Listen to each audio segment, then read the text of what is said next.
Welcome everyone. This is the third video in our video series of the K-12 Research Network.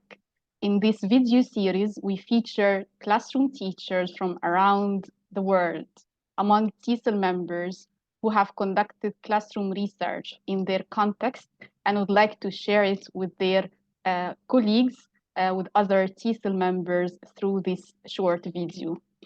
Let me introduce myself to you first, and then I'm going to introduce our guest. I'm Amira Salama. I'm a member of the TESOL Research Professional Council, and today we are going to share a discussion with a teacher from South Korea as she reflects on questions that arise for her in her classroom. Let me first give the floor to our guest tonight, Eunice, who is a teacher from Busan International High School in South Korea, and who's going also to share with us a very interesting topic today about AI use in the classroom. I would like to give the floor to Eunice to tell us a little bit about yourself, Eunice, and also a little bit about your context in South Korea. Okay, hello everyone. I'm Eunice Yunjung Nam, and as I was introduced, I'm a teacher at Busan International High School in South Korea, and I'm very pleased to share my research with all of you. And my research was conducted in a previous school, also in Busan. So I would like to, share my results and findings. Thank you, Eunice, for being with us today. Your topic is very interesting and current as well because you are investigating the use of AI in the classroom. So tell us what motivated you to do this research and what was the challenge for you in the classroom that inspired the idea to conduct this research? So yes, this is an action research study motivated by a practical concern as a teacher. With the recent advances in the field of technology, AI-based tools and services are widely used in educational, professional, and even our daily lives. So language educators may need to learn how to coexist with such tools and services rather than avoiding them. And I also believe that for teachers to develop their expertise in utilizing AI assisted technology, learner perceptions of the use of such technology may provide insights and valuable information because learners are the key players in teaching and learning. So that is why I decided to explore learner perceptions of using an AI-assisted speaking practice application and associated learning activities carried out in a South Korean EFL high school classroom context. Very interesting.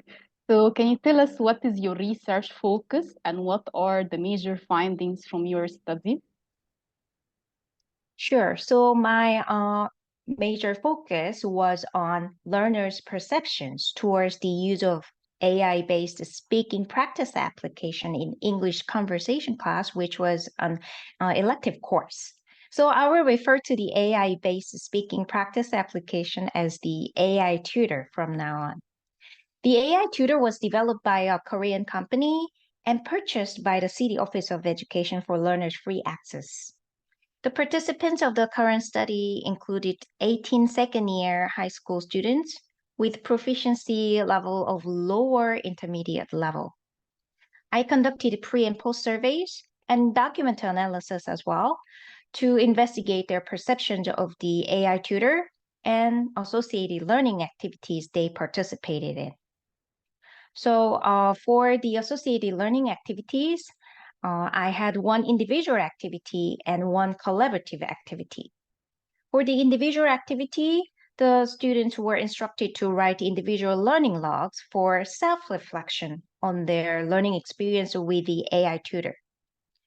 And for the collaborative activity, they participated in a group work to create a podcast video to teach the other students about the English expressions they practiced with the AI tutor. Moving on to the major findings, I was very much pleased with the results because learners held overall positive perceptions towards the use of the AI tutor, particularly because they could practice conversational English expressions on their own anytime, anywhere, even outside of a class. Nevertheless, they wanted more detailed feedback on how to correct pronunciation or sentence structure. They reported that the AI tutor only provided similarity scores or only one possible answer for their speaking performance. So, this is where teachers can play a very critical role so that learners can learn where and how to improve. In addition, learners also perceive the associated activities positively. As for the self-reflective individual learning logs, learners perceived it as helpful and motivating for monitoring their learning progress and also communicating with a human teacher, me, about their own learning experience. Learners also found it helpful for learning to create a podcast video since they were able to engage in a meaningful interaction with the presence of authentic audience members. Wow, that's really very interesting, Eunice. And the fact that you are talking about AI and how it can be combined with teachers' input is fascinating because with the hype of AI, a lot of teachers are worried that students are going to depend on AI only for learning. So, for teachers listening to us today and watching this video, what would you like to share with them about the impact of your research and how did your research actually impacted your teaching? Yes, I would like to share some lessons I learned from this research. So, first, using AI assisted tools has potential benefits for reshaping learning experiences. The learners in my research study had more personal and private space for speaking practice by talking to the AI tutor. If you have any experience teaching EFL students, you probably know that AZ and lower level students are very shy to speak in front of others with the fear of making mistakes. So use of the AI tutor really expanded their learning space and opportunities because they could practice without such fear. And second, using the AI tutor seems to have positively affected their motivation. For example, corrective feedback for pronunciation from the teacher in face to face classes might be perceived as punishing and intimidating. But the learners perceived the similarity scores from the AI tutor as something they would like to improve through more practice. And finally, I think a teacher's role as a facilitator may be even more critical because merely using the AI tools would not improve the quality of learning. Teachers' needs analysis is still the key to effective learning, and learning tasks should be designed and implemented based on the sound theoretical foundations.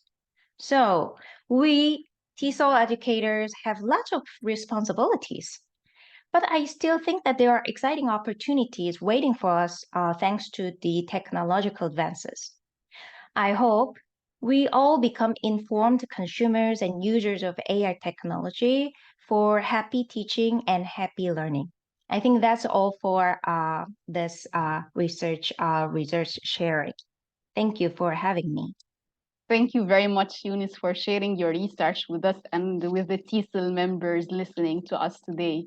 And I would like to invite our viewers who are watching this video to also play an active role and share their experiences with us in the next video. You can easily contact the TESOL Research Professional Council through the email on the slide here. Or in the description under this video, you are going to find the sign up link for the next video in this series. So you can send us your show of interest and we are going to contact you right away. Thank you again, Eunice, for sharing your classroom research with us today. And also thank you for telling us more about AI use and how we can integrate it in our teaching. Thank you.